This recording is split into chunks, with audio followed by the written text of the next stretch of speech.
I always wanted to talk about what made Trump win again.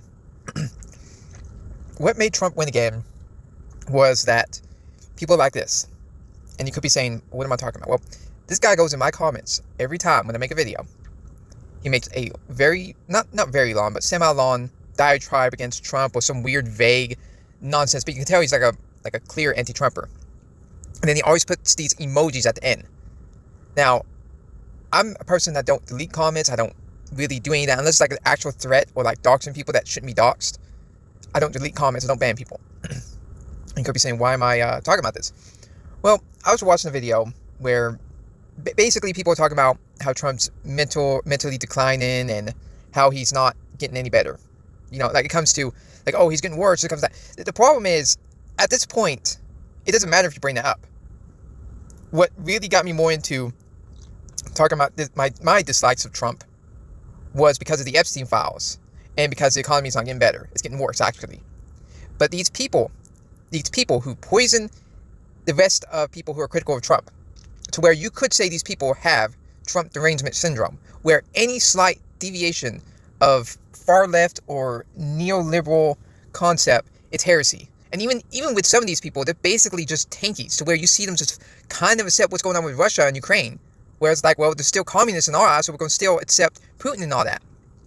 That's the most dangerous one. And the tankies are kind of the one that's controlling social media. A fun fact. Like the reason why there's so much Russian propaganda on YouTube is because of tankies. Tankies are the definition of what you see. It's a problem with the modern internet because they allow like Russian propaganda and people you would think would hate, but because it hurts the more moderate left, the old school liberal ideas of thinking, and also even the more logical, well, not logical, but the more sensible conservatives, you know, like but basically both of the same sides of the political spectrum and center get suppressed by the insane radicals and just nonsense people who want to grift off of a political candidate or I had to drink some my energy drink. Yeah, I'm doing this off kilter, I don't care. Of using it as a grift, either grift or insane political ideology. This is the issue you see with our politics these days. And you could be saying, well, why am I watching like anti-Trump people? Because when the Epstein files were going on, there were the few people that were talking about it. They were the few people who were openly trying to talk about and, you know, update us in real time about it. Where anyone that was not true anti-Trump, they avoided it like the plague. And if you brought it up to them, they would get angry at you. Because now these days with the Trump fans, they will openly deny the Epstein files even exist. Even though half a decade ago, they say that, oh, the elite were a bunch of pedophiles and they're all drinking adrenochrome and all that. And the Epstein files are real. But because Trump is pretty much the one most implicated into the Epstein files, you know they won't touch it. And sadly, the people who was talking about Epstein files realized, well, that's not going to budge because Trump is never going to release it. And even if it gets released, the Trump cult, the modern day Trump fans, they're not even like the old fans from 2016. These people are far different. They will openly deny it. As our economy gets more shit because of Trump's stupid policies, which is the fact it's dumb, none of it's working, the tariffs are just going to go on us. You know, the tariffs would have worked if, you know, companies would have good faith with the people and the locals within the American government. Well, the United States, but they don't. They don't care. They will gleefully use the tariffs as an excuse to tax more people. Not just to get money, but because they know if they just kept it the same way, the same price, they would lose money. It's not always just a bad faith for the companies to deal with, but they don't have to do good faith with the customer. These people who run these businesses, these massive corporations, don't care because they know you have no alternative to go to. You know there won't be an American company that will come over here. You know, if America, like, a phone, what is it, Apple moves to America, the prices of iPhones just go up to $1,600 to $1,800. iPhones are already expensive as it is. They don't want to do that. They're too afraid of that. And we don't have the factories like we did. Even the cars that we have, we don't want to make them anymore because it will cost way too much. We put them overseas so we can make them cheaper. They can say, is it a downside for a lack of jobs? Well, we substitute them with service-based jobs. As the old saying goes, work smarter, not harder. But MAGA, Make Israel Great Again, doesn't care anything about that. And they think of this long-forgotten ideology of the past of having factories here. We're not in the 1950s or 40s anymore. We're in present day.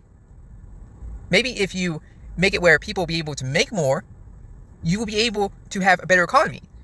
But these people don't care anything about that. They think you should work in the mines. They think that you should not be able to get proper health care. And the problem is, you expect these companies to be good faith if you make them more privatized, but they won't. because they want to make money. And these companies are not solely privatized. If they get so bad in, financially, they get bailed out by the government. That's called an oligarchy, where, the government helps companies. That's what the banks were. The banks are basically part of the government. And you see it now with farmers. Farmers are, they're having to ask for money and handouts because they can't do anything with their crops. And the government's bailing them out. Same thing with the banking system. When the company's so big, they know if they go down, that sector of the economy can go down and cause a huge chain reaction. So they say, bail us out, government, or you won't have certain items to keep your economy going. And the government doesn't want that because that would cause civil unrest. And they don't want that because that means they would die. Because if people get so desperate, those politicians will be scared. It's dangerous, of course, and you have to make sure you have to maintain the peace. If I was a government, official, I'd be scared too, knowing that if the economy gets so bad, I'd be afraid. You have to make sure. That's the reason why America was made, so you can make sure the people are good. You won't make a government so people can be able to live as best they can. If people don't feel like the system doesn't work, you gotta get afraid. But I'm not saying anything will happen. Nothing ever happens. People are way too complacent. Even if we live like shit, people are complacent. But the other thing is, with these people, like you see what you see in this video, you see this motherfucker. I'm not saying anything bad about him, but this is what caused Trump to win. This weird behavior, this strange behavior. It just doesn't make sense. But I'm just kind of like it's no wonder why Trump won. Like, what do the average person want to go to? A person that, is a man in a dress, tells you all sorts of wacky nonsense instead of talking about the actual issues most people talk about, with the Epstein files, or how our economy's not getting better, or how there's a fake job market, an open fake job market where it's way higher with the unemployment than what you think it is. Our wages are stagnating so bad. Let's see here. The economy's, not even good at all. No improvements whatsoever. Immigration, that the ICE is going everywhere, even though it's not doing a single fucking thing. ICE is not doing anything.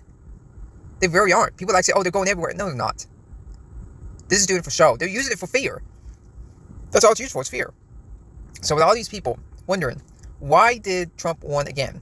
Because people, like you see on this video, in my comments, these crazy people who were so petty that they refused to vote anything besides, some socialist or communist, or they're so insane that it drives normal people away. And many of these people also are like anti-male, anti-heterosexual, anti, European whites, or anything of that sort. They openly hate people. They're hateful and disgusting. And you wonder, why did people like Trump win? Because people want to deal with somebody that at least gives them a ludicrum of respect. A ludicrum, just a teensy ounce of respect. But these people don't. As I said, these people openly hate you. I say it's honest about it, but most people can't handle pure honesty sometimes. But now look at us. Our economy's worse, just like it was back in 2020 and 2019 when Trump basically destroyed our economy. He did that, not Biden. No, people like to blame Biden. No, Biden actually brought us back up. And we still suffer from the effects of COVID when it comes to the economic effects to this day. And Biden pretty much kept us from basically becoming the Great Depression 2.0. A senile fuck did better than Trump. So, if you want to know why Trump won, blame people like this in my comments section. People like this is why you won't have another candidate that at least wants to fix the country. Because there'll be people so petty enough to vote for somebody who's an egomaniac. And you know what? Next election, if we don't get anything better besides J.D. Vance will win. A dude that fucked a couch. He literally fucked a couch, who openly stated it. He openly looked up dolphin porn. Like this dude, a chuckle fucker, a guy run by the right-wing version of George Soros, Peter Thiel, who openly says, I'm worried about the Antichrist, and I'm obsessed with the Antichrist, and, some people even say he is the Antichrist, and he doesn't deny it, too. Like, that's the state of our country. And these people don't understand that, and these people deserve what they get. But to the people like this, these anti-Trumpers, who are sane, just remember, you need to weed out people, like you see in my comments, not to say that, mute them, delete them. No, mock them. Mock them and say what a failure you are. You are what caused Trump to win. These people. Not the same people, not the people calling out the Epstein files. These people.